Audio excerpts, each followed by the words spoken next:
when I'm talking to somebody now, when I sort of strike up a bit of common ground, and if I really like them and think they'll be amazing, I start to put them off, and I don't know why. I don't know why, but I start talking to them, and then I start to like give them a realistic view of the day, what it looks like, and you'd come in and you do this and you do that, and then I start to put them off because I don't try and break them, but I don't want them to come in under any sort of false pretenses of us being something that we're not. I think you're right. It's the first time I experienced it when I came to Spectrum, is during the interview process, almost pushing back on the candidate to say, you do realise it involves X and you're going to have to do this and it's going to be hard, and we've got high standards.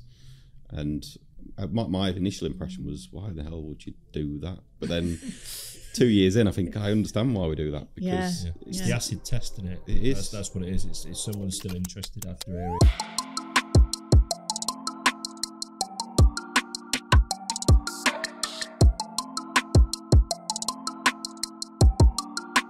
Welcome to the podcast, Glen Halliwell from Principal IT. Thank you very much.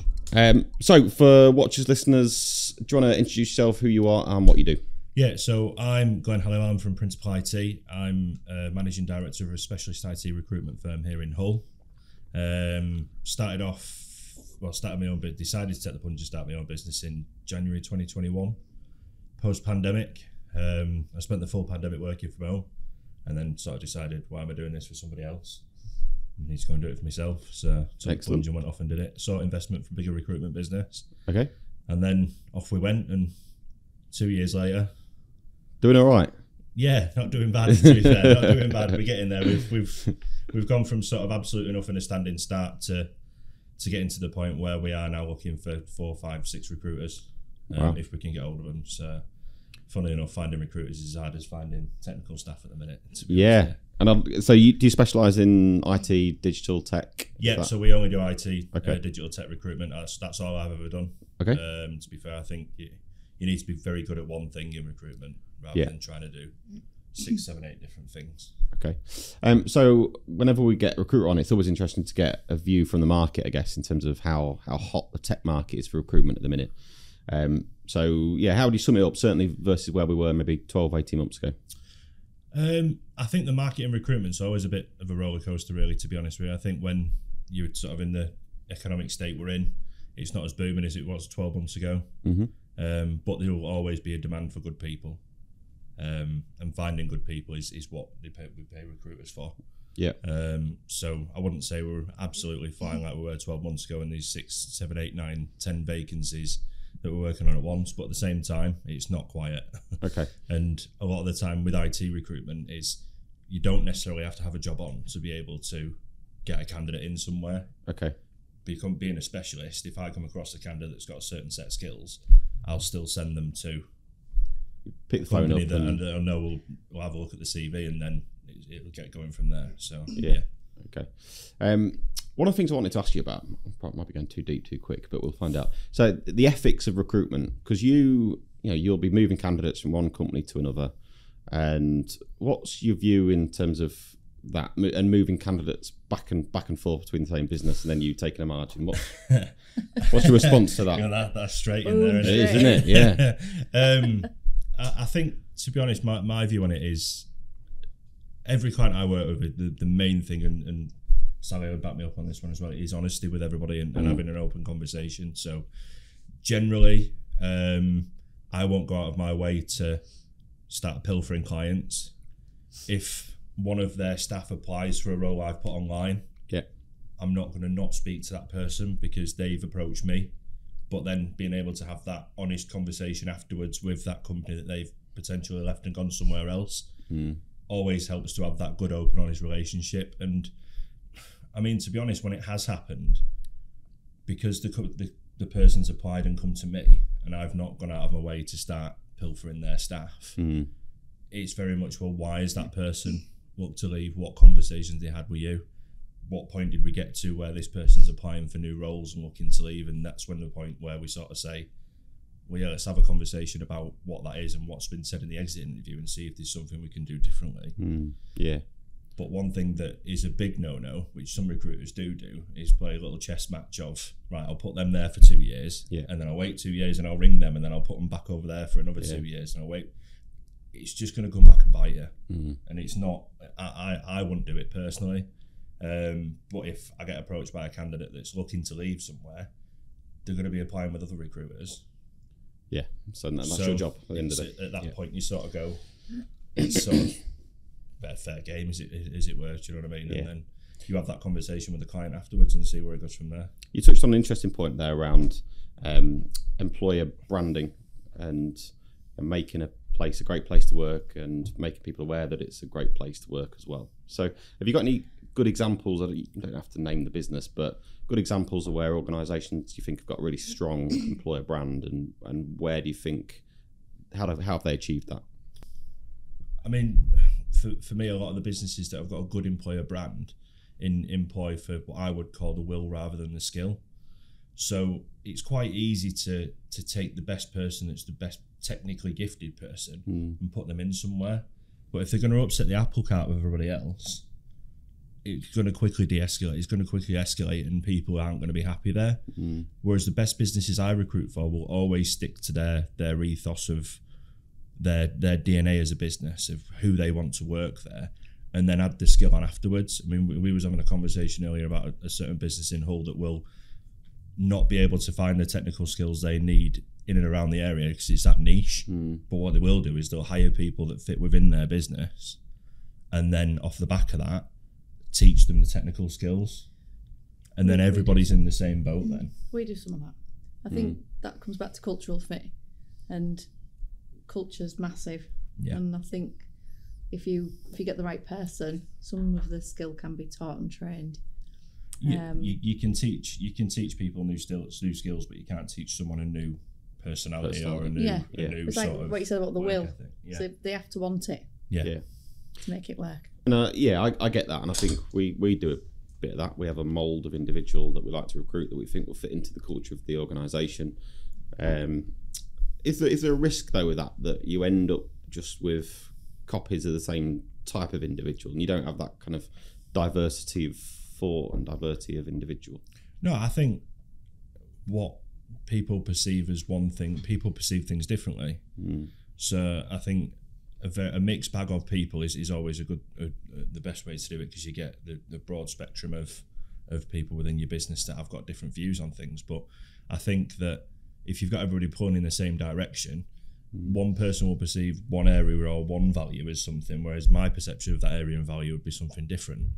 So I don't think you would end up with carbon copies of everybody else, because yes, we've all got the same values and morals and stuff like that, but the perception of them is completely different. Yeah, okay. The main thing is getting everybody pulling in the right direction towards a common goal, and everyone being motivated by similar factors is what I've found. And do you work with clients on that employer branding and retention schemes as well as recruitment, or is you quite specific to kind of moving heads? I think if there's a client that is having a lot of people leave, or there's a certain reputation that's coming from candidates, that's a conversation to be had with clients, and I do that, to be fair, of give that honest feedback and good honest feedback of why people are A, not wanting to go and work somewhere, or B, are always leaving. Sometimes that feedback is welcomed, sometimes it's not. Do you know what I mean? But they are conversations, I think, as a recruiter, it's not just sort of farm CV, send CV, place candidate, walk away. You do have to add value nowadays, and you do have to bring something else to the table. And I think a lot of the more successful recruiters nowadays are able to have them conversations with their clients because of the relationship they've got with them, to be fair. And that's what I'm always trying to work towards. I'll just step back a minute to what you said around people should recruit for that, I guess, the personality of the individual as opposed to the technical skill set. What does that mean for the CV? Because you can't get someone's personality from a CV. All you can get is their technical knowledge and experience, I guess. And that has been the mechanism for recruiting people for many, many years, isn't it? So there's got to be at least some base knowledge of certain technologies within a CV, and you're looking with transferable skills within that. So when I'm recruiting for a certain developer for that business, I know if I see someone with certain JavaScript frameworks on there or certain front-end technologies and back-end technologies on there, they'll be able to pick their actual technology up quite quickly. I wouldn't send somebody that's, I don't know, a systems engineer or an IT infrastructure person, because you put them in front of a load of code and they'll go, what's this? Yeah, okay. Well, when it comes to recruiting for developers, the different development languages is just different syntax. That's all it is. They all do the same job and they all do pretty similar jobs. It's just a different way of writing. It's, for me, the way I sort of to put it in a layman's terms is PHP and .NET is like the difference between speaking English and French. They're a different way of communicating, but they do the same job eventually. Yeah. So when it comes to recruiting for that particular company, yes, they need developers that have worked with probably JavaScript, TypeScript, React, those type of technologies, but at the same time need people that are going to fit within their business. What about you, Sal? So is the CV still the primary mechanism for you assessing initially, at least, whether that it's like the foundations, right? Isn't it? You look at the CV and then see if it's got the foundations of what you're looking for.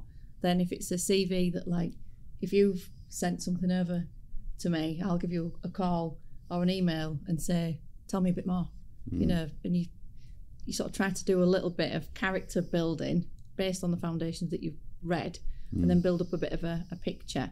But I suppose, again, that comes down to opinion, you know, as well, and just the honesty, I think, is massive. That always helps. And then with feedback, again, you know, once we've had a conversation with somebody, or if we've met someone and then told them about the role, I think we need to be honest with you and give you the reasons as to, you know, why they've not been selected. Or and there's times where I've sent CVs to you guys and I've picked up the phone and gone, right, this person is a bit from left field, but bear with me on this. This is the reason why I've sent this person, because of X, Y, and Z.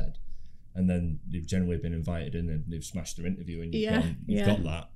But if you took one glance at the CV and not spoken to that person, you probably wouldn't have even looked at it again. Which has happened before, because we love a wild card. We do. Yeah. I suppose that's the role of the recruiter, and that's the value that you add, is going beyond the CV and understanding the personality and then matching that up with the recruiter. And understanding your client as well, understanding their culture and their fit and their team, and if someone's going to fit in with that, and that's massive for a lot of people. I mean, it gets a little bit more diluted when you start working with larger businesses, because when you start working with national businesses and international businesses, it becomes a lot less important, because they'll have less interaction on a daily basis with people they work with, especially if we're with remote roles and stuff. But when it is very much for sort of businesses where they need to be in the office 3 days a week, you spend most of your time at work. You spend more time at work than you do at home, generally. So you need to be able to get on with the people you work with. And there's nothing worse than not getting on with the people you work with. I completely agree. I'll flip my question earlier around employer brand. What I said, what makes a good employer brand in your experience? There's obviously experiences you've got of bad employer brands, I guess, without naming names. But what are the common themes around those organisations? What creates that kind of negative employer brand? I think it's when an employer doesn't understand what their brand is, or understand a brand. So I've spoken to people who've gone, oh, this is a great place to work. We've got free fruit and free coffee and this and that and the other. And so I go, well, yeah, but what's your brand? Well, I've just told you. Well, no, that's not your brand. That's, you've got some fruit in the kitchen. That doesn't mean that's not your brand as a business and what you are. And a lot of the times when I speak to clients and candidates and stuff, it's very much about what their why is and matching up the whys and stuff. So obviously if you've got a client that sort of says, oh, we work loads of hours because we want to get to this goal, we want to get to this point, and the reason we're doing that is because of X, Y, and Z, and I then speak to a candidate that then goes, oh, well, I've got 4 kids and I'll only work from this my hours and I'll only stick to what my job is, you sort of then go, well, your why is your kids, and that's why you're coming to work and stuff, and that's the bigger part of your life than work. they're probably not going to be a good match. But then if you've got someone who's really ambitious and wants to get to the point where they're at the top of their field and will get to that point, that's what their why is. So then that business will be quite a good match. So I think a lot of the time with employer branding, it's really hard to look inwards with anything, especially when you've got a business. I know that from starting my own business, and trying to get employers to look inwards to go, well, who are you? What am I selling to a candidate? Why would someone want to come and work here? And honestly, the amount of times I get, well, it's great working here. We've got this over there, and we've got free coffee, and we've got that. Yeah, but why are you doing what you do? And then you get into it, and then they build a brand from that. And that's generally the way I do it, to be honest with you. And then Max, you'll know. Just jumping in to talk about one of the processes that we often get asked to automate, which is the processing of supplier invoices, also known as accounts payable automation. So what does that mean? Well, most businesses receive invoices from their suppliers, and a lot of businesses still have people that are manually reviewing those invoices, making sure that they're correct, making sure they're accurate, and then manually rekeying them into a finance system or an ERP system. Well, our solution can automate that process. So typically an invoice will come in, we'll use capture technology to understand what's on that invoice. We'll then match that data up against goods received note to make sure that we've received the product. We'll match it up against purchase order data to make sure that somebody has placed an order for that product. And ultimately, if we can match that up, we can automatically push that into an ERP system or finance system, and nobody has to touch it. How good does that sound? If there are exceptions, if there are things that need to be checked, that's fine. We can use digital workflow to push that to somebody to eyeball it and say, is this correct or does something need to change? Ultimately, though, that can then be pushed again into an ERP system or a finance system. This is about making your life easier. It's about making operations as quick and as efficient as possible. And we do that all the time. If that sounds interesting, then get in touch. That's enough from me. Back to the podcast. When I'm talking to somebody, now, when I sort of strike up a bit of common ground, and if I really like them and think they'll be amazing, I start to put them off.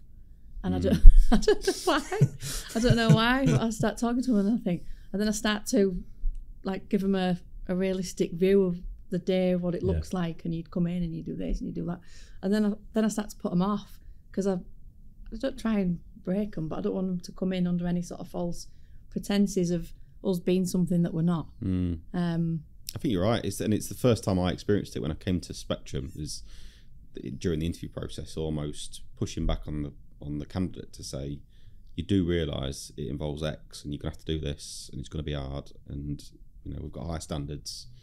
And my initial impression was, why the hell would you do that? But then 2 years in, I think I understand why we do that, because it's the acid test, isn't it? It is. That's what it is. It's someone still interested after hearing.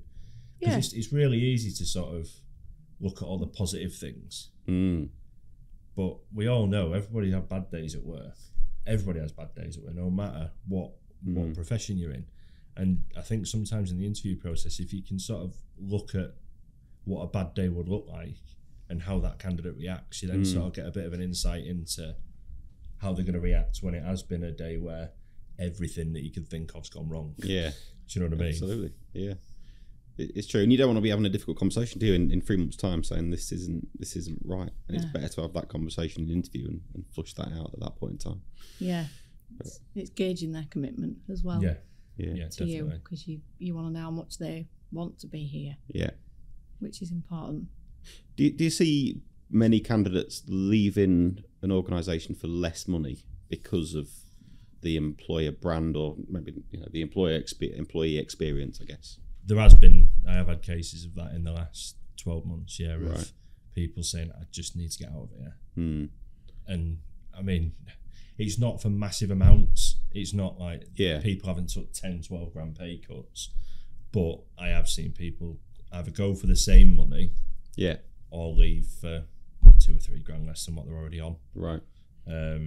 But there's always a negotiation in there when that happens, where it's like, well, we'll start you on this, and then after 6 months we'll review it and then go up to this and stuff like that. And the amount of people that I get then saying, well, put that in writing, because that's what I got told when I come here. Yeah, true. It's the same. But I mean, when someone starts looking for a new job, especially within the first, I'd say 2 years, something at some point in that journey has gone wrong.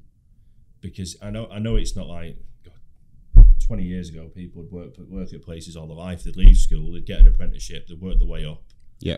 And then they'd leave after 25 years. I think them days are completely gone now, to be completely honest. I don't think you'll see many people staying at the same business for 25, 30 years and then drawing the pension down and going into the sunset. Yeah. But if inside the first two and a half years somebody's looking to leave, you've got to look at that as, well, something's gone wrong there. Because the first 6 months you're getting to know everything, and you're getting to know the system, you're getting to know what's going on, you're getting to know who's where and what's in the hierarchy and all the rest of it. And then the next 6 months, which takes you up to 12 months, you're just about getting the hang of it. And then in your second 12 months, you are probably adding value, high in value and adding value to the business. Yeah. So in that second 12 months, there's one or two things happening. Either A, the work isn't what you was told it was, and it's not challenging and you don't feel challenged, or B, you don't feel you're being rewarded. So which of those two camps do you fall in? And that's the way I've always sort of looked at it with people leaving in the first couple of years. I like it. What about generational differences? Presumably you're placing candidates of all ages and generations. Are you seeing a difference in what people want? You know, younger kids coming out of university with a couple of years' experience, they look at different things than 45-year-old developers. Yeah, I think the more experienced the developer, the more sort of streetwise they are, as it were. They know that, they know what the value is, they know where they're at, they know how much value they can add to a business, they know what the skills are, they know what the market's like, and it's an easier conversation to have because they know what salaries are doing. Yeah. With the less experienced people, sometimes there needs to be a bit of a reality check there of, you want how much? I've spoke to students that have just left university, and I've told you about this a few times on this, Sally, that I spoke to a guy that had literally just finished his masters, and I was like, right, so where have you worked before? And he was like, well, I've not. I'm looking for my first job out of uni, my first developer job out of uni. Okay, that's fine. What the salary are you looking for? Oh, 85. What? Wow. 85,000. It was like, yeah. I was like, who's told you can get that? Oh, well, I've got a master's, right? You're not going to get 85 grand. And the conversation you have to have then is very much sort of, you learn how to drive after you pass your test. Yeah. Do you know what I mean? Yeah, that's true. You're going to go into the real world now, mate, and you're not going to get 85 grand. And I think with especially sort of what's happened recently in the world with COVID and all the rest of it, there's lots of people out there now that are going, right, I want X amount of thousands of pounds a year straight out of uni, and I want 100% remote working.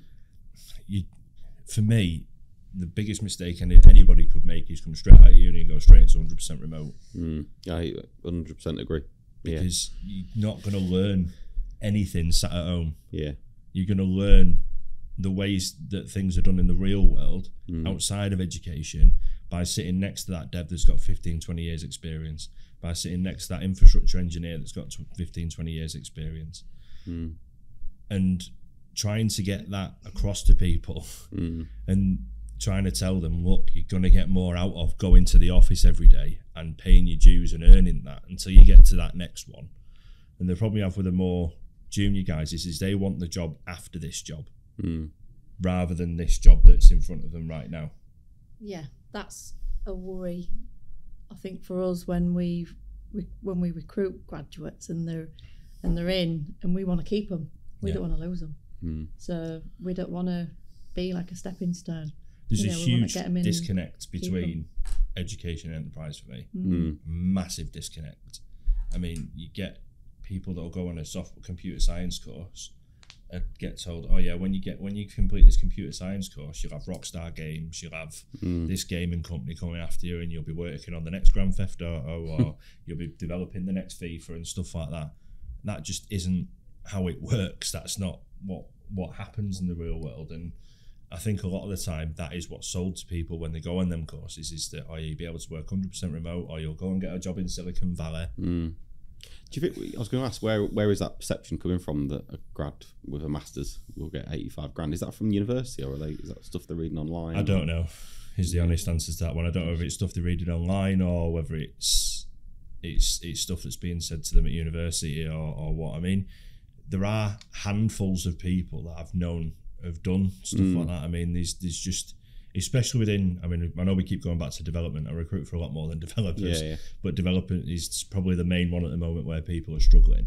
I think with there's the odd developer that they just get it and they're really good at it. And I mean, I have known contractors, for example. There was one of my contractors who, at 22 years old, was still living at home with his mum and dad and were earning £700 a day. Yeah, because he went in somewhere. Yeah. And just knew it and just coded and was just unreal. Yeah. But then for people coming through that haven't got that high level skill set, they need somewhere to go and still learn after they've left. It's like the analogy you used earlier. You learn how to drive after you pass your test. Yeah. No, you're absolutely spot on. Just because you pass your driving test don't mean you can go and drive a lorry. Do you know what I mean? It's sort of that's the way I'm looking at it. But I've got no idea where the perception's coming from. What is that gap, you think, in terms of university and enterprise? What's the missing pieces from when grads come out of university and go into enterprise? Where are you seeing the gap? Personally, I don't. From the conversation I'm having with grads and stuff at the moment, I think that the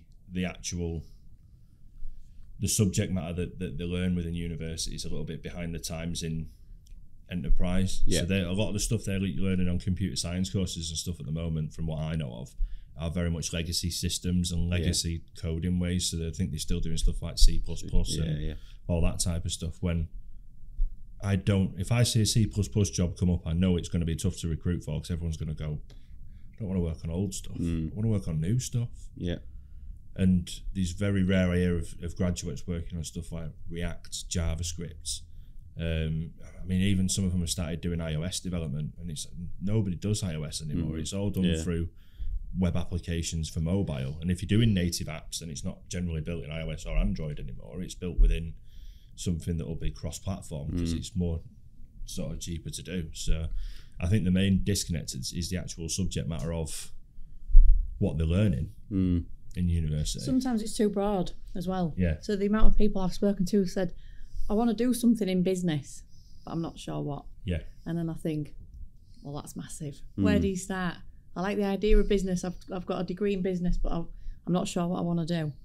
And I'm thinking, so that is where our gaps appear, where we look for commercial awareness, business acumen, common sense, how to talk to customers. You can't teach common communication, sense. I know. You can't teach well, we've got common sense. That's where our softer skills stuff comes in that we do, that we're big on here. And that sometimes bridges a bit of a gap. But they have to be willing, as well, again, to want to do it. Some of the best people I've placed are self-taught. Honestly, some of the best people I work with are self-taught. I mean, I left school with no GCSEs, nothing. Yeah. And if you said to my head teacher, however long ago it was I left school, too long ago to remember now, by the time he's in his mid-30s, he'll be running. That's the way we look at you. An almost £1 million recruitment business. They laughed at you. Yeah. Because they'd have gone in over there behind a bike shed smoking. Do you know what I mean? That's. But I've done that through learning. Yeah, because you're obviously very knowledgeable about tech. I'm assuming you're not a coder by background. I've tried coding. My laptop nearly went out of the window. Can't do it. I know what technologies do. Yeah, know enough. I find I'm fascinated by how they work and how things work and stuff, and I always have been. Yeah. But no, I can't. I've tried it before, but one thing I have done is really pushed my kids into trying to get them to do technical stuff. But it's done in schools now. In school, they learn how to do code and stuff. I mean, my eldest he's doing his GCSEs this year, but he came home the other week and he was like, "Oh yeah, we've been doing this thing. Is it JavaScript?" Yeah. He said, "I've heard you talking about that at work, Dad." I was like, "Yeah, well, we're doing it at school." God, I wish I could have done that at school. I mean, I want to listen because I was at school, but do you know what I mean? It's good to see that they're actually doing stuff in school now to do with technology and with business and stuff. But when it comes to the other stuff you're looking at, like when you're recruiting for business and commercial, you're better off learning from mistakes in that. Yeah. And making mistakes in that than reading a book. And the amount of mistakes I've made in the first 2 years of actually running a business is unreal. Let me ask you about that, because I'm sure there's lots of people that have thought about starting their own business. So we'll start with the successes. What's worked far, far better than you ever expected when you set the business up? I think I underestimated how much my personal reputation would count when it came to starting my own business. The amount of people that have come to me and gone, we want to just work, we don't care where you're working, we want to work with you. Yeah. Has been massive. I think that whenever you starting something's really difficult, but then maintaining momentum is even harder. So getting the momentum going is really hard, but then keeping that ball rolling is really difficult. So I think the things that work really well are just honestly hard work. Yeah. And just picking the phone up and being relentless. And that's what's worked well for us in the first 2 years. What's not gone so well, probably I've been my own worst enemy and not recognised when I've been absolutely exhausted and burnt out. I think, back end of last year, well, to be fair, I had my first week off Easter week this year. Right. Since January 2021. Wow. And that was the first week where I'd not looked at emails, I'd not answered my phone, I went away with the kids, I did stuff with the family, I went to the Hull Derby with my lad, didn't look at my phone, didn't look at my work WhatsApps, didn't look at my emails, nothing. And that's the first week I've done that for over 2 years. And I did get a shout with that. I continually, even when we go on holiday and stuff and I'm sat next to the pool and I'm responding to emails and stuff like that, and my missus is threatening to lob my phone in the pool but then it's a bit of a catch-22 because you want a certain sort, and you sort of sit there and go, well, the reason we're on this holiday is because I'm sending these emails. Do you know what I mean? So it's an hard one to balance when you first start. But was it difficult not to look at your emails for that week, or because of learned behaviour? It's just what you do, or the first 2 days, it was like, oh, no, what if this has happened, or what if that has happened? But the best thing I did was turn my notifications off.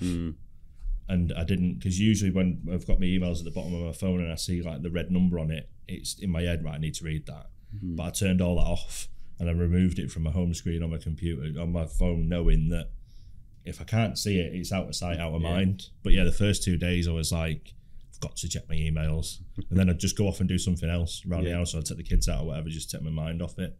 The worst one was when my phone rang, and it was one of like my candidates and stuff, but I was like, I'm not answering it because my team have got my hand over, they can deal with it for this week. And funnily enough, I come back and the world wasn't on fire. Yeah. The business hadn't collapsed. Yeah. Nobody died. That's it.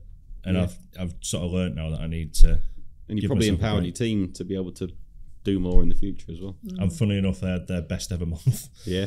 After doing that as well. So it was a good thing to do, but it's a scary thing to do when you first start. And that's probably been the hardest learn for me, is that you need to know when to give yourself a break. Yeah, love it. What about technology in terms of your sector? So recruitment, is technology changing it, and if so, how? Oh, massively. So when I first started Principal IT, I had very much of a vision of, I'm going to invest in the best tech to make our jobs easier. I don't want a big shiny office somewhere or anything like that. We're going to invest in the best tech that we're going to get a return on investment on. So we invested in artificial intelligence technology for recruiting. Right. So basically we've got this piece of software that plugs into all our job boards. So back in the day when we were all dinosaurs in recruitment, we had 3 separate job boards, for example. So if you sign up to Reed, CV Library, Monster, whichever, you got access to their CV databases. You had to build your own Boolean searches, which was like brackets, .NET, or this, hyphen that, and you'd have to put that in 3 separate job boards and search all them 3 separate job boards separately on web browsers. You'd have 15 different windows open, all searching different CVs. What our technology does is it plugs into all our job boards at once, and then say, for instance, if I put infrastructure engineer into my AI software, it'll then search infrastructure engineer or infrastructure or this or that. And then if I put the skills in, it'll build out the Boolean search for me. Right. And then it'll search all 3 of my job boards at once. But then what we can do from that is we can set up a recurring search where it'll then do that search on the hour, every hour, for as long as you leave it running. So we get all the best candidates as soon as you upload the CV or apply for a job somewhere. we get an alert to say this person's now active or that person's now active. And that also plugs into our LinkedIn recruiter license. So it'll continually do the searches on LinkedIn. So if somebody says, I'm open to work, we get a notification to say, this person's open to work. And then you're picking the phone up, trying to place them. Yeah. I like it. It's made, if I had that technology 10 years ago, I'd be retired by now. Really? It's unreal. Do you think you're ahead of the market, or have other recruiters got similar setups? So we was actually on the beta test Right. for that AI software. Okay. And we've signed up for 5 years. I think a lot of the bigger recruiters will be using it. I think when it comes to working around in and around Hull, the reason we've been able to corner a lot of the market and get a lot of the stuff on exclusive is speed and how quickly we can find people. And that's all down to that software. And I think, again, when you're starting a business, it's quite easy to go, I'm going to go and get in that big plush office over there and look like we're doing well and all the rest of it. Whereas what we did is we made quite a strategic partnership with C4DI. So we're their preferred recruitment partner now. We run all their job boards and stuff for them. But also on the back of that, we decided to go into their co-working space. So we work in their co-working space twice a week. We run all C4DI's job boards so we can speak to all the companies and stuff in there, which has been massive for us for the first 2 years. But also because we've not gone and spent stuff on offices and all the rest of it, been able to put it somewhere where you're actually going to get a return. Yeah. Which is easy, the best way to do it for me. Sounds like a good bit of kit. Well, our podcast is called Tomorrow's Workplace Today. So we always ask each guest to cast their mind forward 10 years and describe what they think the workplace will look like in 10 years' time. So over to you. I think COVID accelerated Tomorrow's Workplace Today, to be completely honest with you, because it was heading the remote working way. Yeah. I think that there will be quite a lot of remote working, or a lot more remote working in the future, which I'm not a massive fan of, but that's the way things are going, I think, to be completely honest with you.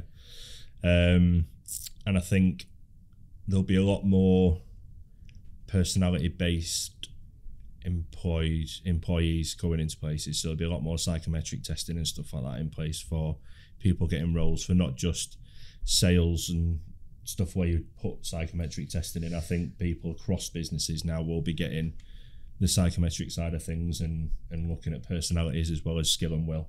I feel there'll be a lot more of that because there's a lot of skills coming into the market now. There's a lot more skills that it's never going to be diluted within technology because it's always going to be a candidate-driven market for me. But at the same time, companies will want to employ people that are people, not just robots banging out code. Just on the remote working, because I find it fascinating. I mean, you're almost held up as a criminal on LinkedIn if you post the fact that you're actually not sure about remote working. But for me, as you said earlier on, there are some benefits to it. Don't get me wrong, and I can see doing it a day a week, 2 days a week has definite benefits. But for new people, new starters, grads, I don't think they get what they need from working from home. And a business is not seeing that because I feel like we are. I'm surprised that others aren't. I think again, it's on the level of the candidate you're employing. Like you say, with grads and stuff, companies are saying hybrid. Yeah. Okay. I don't think we're going to go to it. I mean, my opinion's changed on this quite a bit over the last couple of years, but I don't think it's ever going to be feasible for there to be 100% remote working. I think the best model is hybrid. Yeah. Where you get the best of both worlds. But the hybrid model for me would only work with flexibility. So rather than saying to someone, you have to be in Monday and Wednesday, have to be. No. That's not hybrid working. Hybrid working is you have to be in 2 days a week. Which 2 days are up to you? Which is why I work with my guys. We work 2 days a week in C4DI. Right. So I always say to them on a Sunday night, Friday night, whenever it is, I'll send a WhatsApp out and I'll go, what days we're doing in the office next week? Okay. And we'll all work around each other. So you're all in together? Well, you're all off together? On one of the days, we're all in together. Okay. Because there's times where we have to sit down and go through pipeline and sales meeting and all that type of stuff. But then the other day, whichever day you want, as long as at least 2 days a week, you're in the office. Yeah, okay. But we do that, don't we? We do. We Yeah. do that. Advocates for the flexibility. And I think you were right about what you said about accelerating the hybrid working arrangement post-COVID.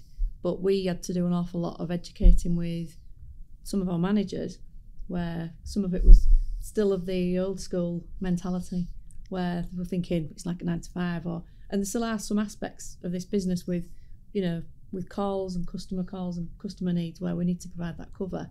But I think because of the team structure and the sizes and the teams that we've got, the flexibility is there. But again, the emphasis is on the employee to sort of say, to meet the needs of the business, or to come in for like a sprint meeting or a team meeting, but then let us know what days you're going to be at home.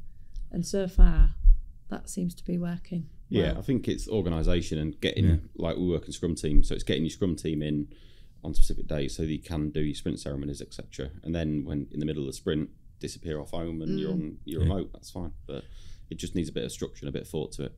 I think it's a different skill managing remotely as well. Yeah, agreed. It is. That's where we had to educate some of our own. Because when I first started doing it, it was like, do I ring them every couple of hours? Do I send them a WhatsApp? What do I do? Do I wait till they come to me? How do I know how the day's going? Yeah. And it's a completely different skill. A lot of it's trust as well. Yeah. And activity, and people switch off, or how productive are they at home? Everybody's different. I mean, there's no other industry for me that's changed more than recruitment in the last 10 years. Really? Massively. I mean, when I first started out in recruitment, it was an office in Manchester, suit and tie. Yeah. If you forgot your tie, our director had a drawer full of rubbish ties that you had to wear. Do you know what I mean? It was like, you didn't leave the office until you hit your KPIs. Right. You didn't leave the office until you hit your target. If you did leave the office and you hadn't hit your target, then you was dragged in the office the next morning and found out what was going on.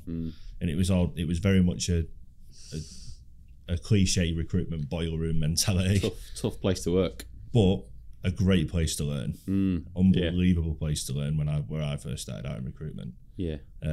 Which is a company called Computer Futures in Manchester. Right.